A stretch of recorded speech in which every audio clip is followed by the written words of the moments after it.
I came home from college to visit. My bedroom was empty. "Oh," my mom said. "We gave it to your cousin. You can sleep on the couch." So I tossed my keys on the counter and said, "Actually, I'll sleep somewhere else." She thought I was joking, until I walked right back out, and they had no idea where I was headed.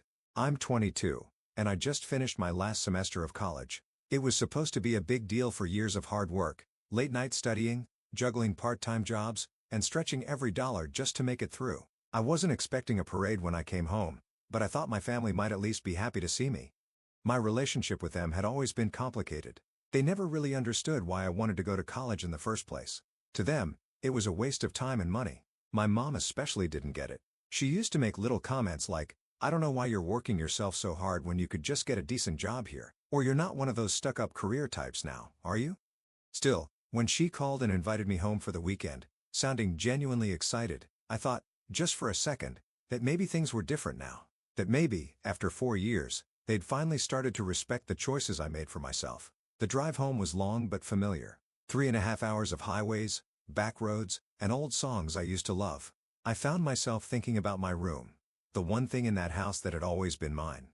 The thought of sinking into my old bed, staring up at the glow-in-the-dark stars I stuck on the ceiling when I was 10, gave me a weird sense of comfort. But the second I stepped inside, something felt off. It wasn't anything obvious at first, just a weird feeling. The air in the house felt different, like it didn't quite belong to me anymore. I glanced around and noticed little things I didn't recognize. A pair of men's shoes by the door, bigger than my dad's. A hoodie draped over the back of the couch that I'd never seen before. Then my mom appeared from the kitchen, wiping her hands on a dish towel. "There's my college girl," she chirped. Her smile was too wide, too practiced, like she was trying too hard to act normal. I gave her a small smile, still adjusting to the feeling that something was off. "Hey, Mom." She pulled me into a quick hug before stepping back and clapping her hands together. "We've made some changes," she announced, like this was some kind of game show reveal. I barely had time to process that before she turned and started walking down the hall, expecting me to follow. I hesitated. "Changes? Oh, nothing major," she said over her shoulder. "Just some rearranging. You'll see." Something uneasy twisted in my gut as I stepped into the hallway. It looked the same. Same worn-out carpet, same family pictures on the wall. But as I got closer to my bedroom door, I noticed something that made my stomach drop. The door was open, and my room wasn't my room anymore. The walls were a different color. The deep blue I had carefully picked out as a teenager was now an impersonal beige. The posters I taped up, the bookshelf filled with novels I collected since middle school, the old stuff there I kept on my bed, they were gone. Everything was gone. Instead, there was a different bed.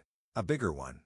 A different desk pushed up against the far wall. A duffel bag sat open on the floor, clothes spilling out. A pair of sneakers, huge sneakers, were kicked off near the closet. It took a second for my brain to catch up with what I was looking at. Someone else was living in my room.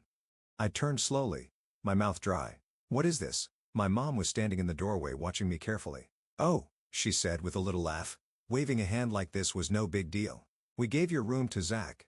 Zach, my cousin, the one I barely saw growing up, the one who bounced from one job to another, always making excuses for why life wasn't fair to him. The one my mom had always insisted we had to be patient with because he's just going through a rough patch. I stared at her waiting for some kind of punchline, some kind of just kidding, but she just kept smiling like this was normal. I let out a breath, forcing my voice to stay calm. "You gave my room to Zach?"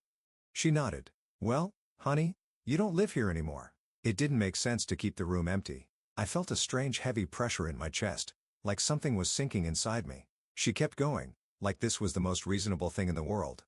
"You know how hard things have been for him. He just needed a place to stay, and we thought, well, since you're off at school." I barely heard the rest of what she said. My ears were ringing for years. For years of struggling, pushing myself, doing everything on my own. And the second I was out of the house, they erased me. Like I had never lived here at all. She must have noticed the look on my face because she quickly added, "You can sleep on the couch. It's only for a little while. I knew you wouldn't mind." That was it. That was the moment something in me just snapped. I took a slow step back, gripping my keys. "Actually," I said, voice steady, "I'll sleep somewhere else." Her smile faltered. "What?" "Don't be ridiculous." But I didn't answer. I turned, walked right back down the hall, grabbed my bag, and headed for the front door. I could hear her calling after me, something about not making a scene, but I didn't stop. I didn't even look back. I didn't even fully process what I was doing until I was already in my car, the door slamming shut behind me. My hands were still clenched around the steering wheel, knuckles white. My breath felt uneven, like I had just finished running even though I hadn't moved more than a few steps. I sat there for a long moment, staring at the dashboard. Where was I even going? I hadn't planned for this. In my head, I had pictured coming home, sleeping in my bed, maybe even getting some kind of lukewarm acknowledgement from my family that they were, I don't know, proud of me, that they had missed me. Instead, they had wiped me out of the house like I was never there, like I was some temporary guest rather than their daughter. I glanced back toward the house. The lights from the front porch cast a dim glow across the yard. And through the window, I could see movement. My mom still standing near the front door, probably waiting for me to cool off and come back inside, like I was being dramatic, like this was normal. I turned the key in the ignition and backed out of the driveway. I had no idea where I was going. The streets were quiet, just the occasional street lamp flickering as I passed. I kept driving half on autopilot, letting my mind race through the events of the last 15 minutes. They had given my room to Zach. Zach, who had never held a steady job for more than a few months. Zach, who had spent most of his adult life couch hopping because he couldn't manage to keep his life together. And yet, he was the one they made space for, not me. I tightened my grip on the wheel, my jaw clenching. It wasn't even just about the room. It was the principle of it. The way my mom had acted like this was no big deal. Like it was just common sense to give away the only space I had ever truly called my own. I checked my phone, half considering calling a friend, but it was late. Most of the people I was still close with from high school had either moved away or were wrapped up in their own lives. The few college friends I had lived hours away. I could get a motel, but the thought of spending money just because my own family had kicked me out of my space made my stomach turn. Then, almost without thinking, I found myself turning onto a familiar street, Ezra's house. I hadn't talked to him much in the past few months. We had been close all through high school, the kind of friendship that felt like it would last forever. But college happened, and life got in the way. We had kept in touch here and there, occasional texts, a few video calls when we had the time, but I hadn't seen him in person in over a year. Still, when I pulled up outside his house, I felt an odd sense of relief. His car was in the driveway, which meant he was home. I hesitated for a moment before stepping out and walking up to the front door. The porch light was on, casting a dim glow across the worn-out welcome mat. I knocked, then took a step back, suddenly unsure if this was a good idea. A few seconds passed. Then the door creaked open. Ezra stood there, squinting at me like he couldn't quite believe what he was seeing. His hair was messier than usual, like he had been half asleep, and he was wearing an old hoodie that I vaguely recognized from years ago. Did I hit my head, or are you actually standing on my porch right now? I let out a weak laugh, but it came out more like a breath. Hey, Ezra. He blinked, looking me up and down. Then his expression shifted, his easygoing demeanor faltering just slightly. You okay? I exhaled. Not really. For a second, he didn't say anything, just looked at me, taking in whatever mess was probably all over my face. Then he sighed and stepped aside. Come in. I hesitated, glancing back toward my car, but the idea of driving around aimlessly again made my stomach churn, so I nodded and stepped inside. The house smelled like something slightly burnt, probably whatever late-night snack Ezra had been making before I showed up at his door. The living room was the same as I remembered it, cluttered but comfortable. A half-empty mug sat on the coffee table, and a game controller was tossed onto the couch like he had abandoned it mid-session. He closed the door behind me, crossing his arms as he studied my face. All right, he said, voice quieter now.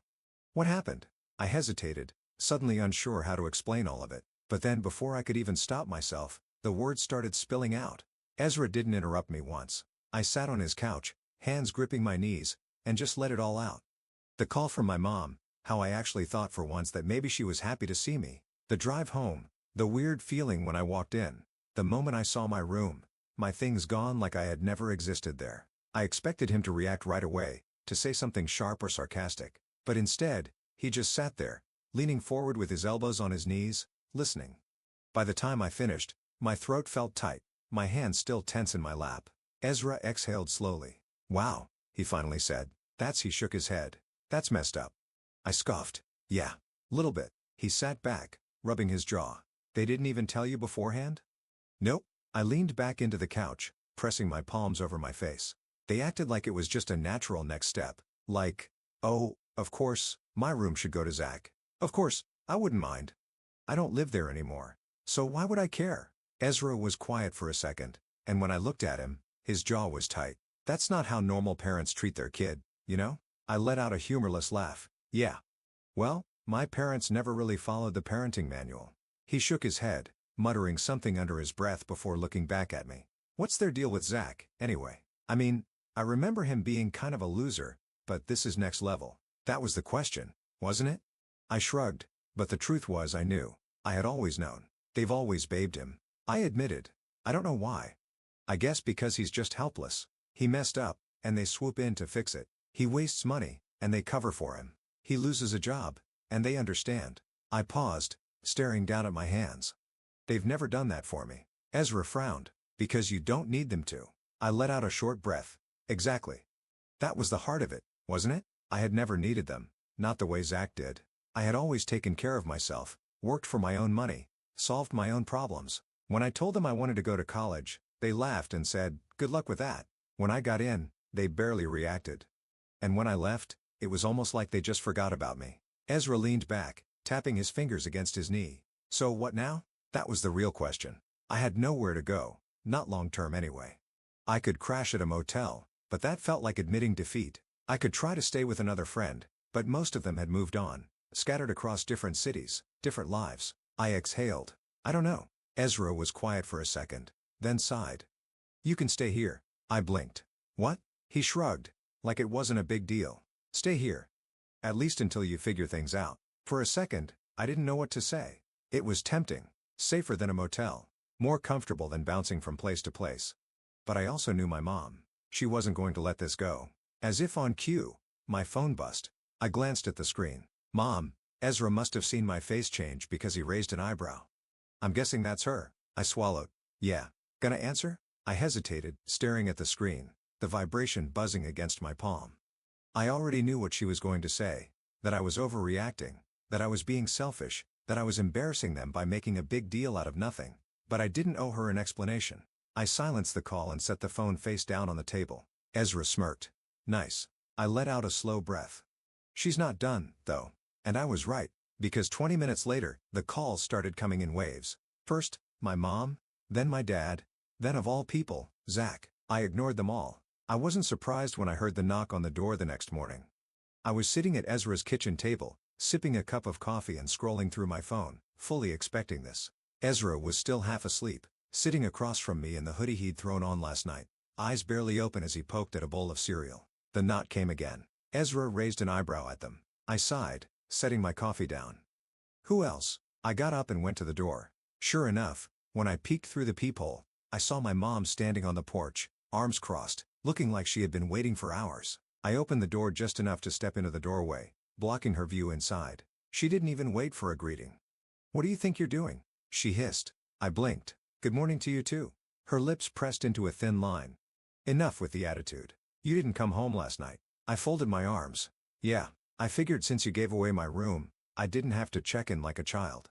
Her jaw clenched, and I saw the exact moment she realized I wasn't going to back down. That threw her off. She was used to me keeping my head down, avoiding confrontation. "Well," she said, voice tight, "you could have at least stayed to talk about it instead of storming off." I let out a short laugh. "Talk about what? You made the decision without me. What was there to discuss?" Mom huffed, shifting her weight. "You don't even live there anymore. It just made sense. Zach needed a place to stay, and you're off at college. I come home. I cut in. Or at least, I used to. But clearly you didn't care about that." She exhaled sharply through her nose like she was barely holding on to her patience. "You're being dramatic." There it was. The classic dismissal. I clenched my jaw, keeping my voice calm.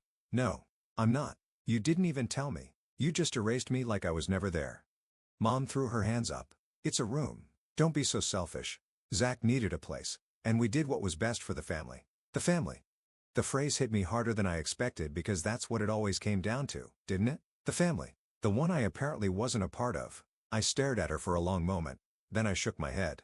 "Well, what?" I let out a breath, stepping back slightly. "You really don't see it, do you? You have been over backwards for Zach his entire life, and you've never done the same for me. You gave him my room because he's your priority, not me." Mom's face darkened. "That's not true, isn't it?" I gave her a pointed look. "Name one time you've helped me the way you help him." She opened her mouth, then closed it. No answer. I scoffed. "Exactly." Her frustration turned to anger. "This isn't about favoritism. Zach needed a home, and we gave it to him at my expense. You're gone for most of the year. What do you expect us to do? Leave it empty? I expect you to respect me enough to tell me before throwing my stuff in storage." She rolled her eyes. We didn't throw it away. Oh, thank you so much for that, I said dryly. Her jaw tightened. Look, I came here to bring you home. Enough with this tantrum. I let out a short laugh, shaking my head. I'm not coming back. That made her freeze. She blinked. What? I'm done. My voice was steady. You made it clear where I stand in this family, and I finally get it. So, no. I'm not coming back. Keep the room. Keepsake. I'll figure out my own life. Mom looked stunned, like she had expected me to yell, to break down, to lash out, but I was just done. You're overreacting. She tried again, but her voice wasn't as confident now. I smiled faintly. No. I'm just finally seeing things for what they are. I turned to step back inside, but she grabbed my arm. You can't just leave, she said, her voice lower now, almost panicked. We're your family. I pulled my arm away. Yeah? You should have acted like it. And with that, I stepped back inside and shut the door in her face. So here's where I'm at now. I'm staying at Ezra's place. My mom keeps calling, but I'm not answering. She showed up this morning, and we had a long conversation about everything, but it was clear that she still doesn't get it. She thinks I'm overreacting, that I should just suck it up and come back home, but I've had enough. I've been the one who worked hard to get where I am. I've been the one who made sacrifices, who made sure I didn't rely on anyone to take care of me. Meanwhile, Zach keeps getting a free pass, and I'm just supposed to be okay with it. I'm not going back to that house, but I'm starting to wonder, am I the a-hole for leaving? Should I just swallow my pride and let things go? My mom is convinced that I'm making this a bigger deal than it really is, but I feel like I've been pushed to my limit. Let me know your thoughts. If you enjoyed this video, make sure to like and subscribe for more content. Let me know your thoughts in the comments. What would you have done in this situation? I'd love to hear your take.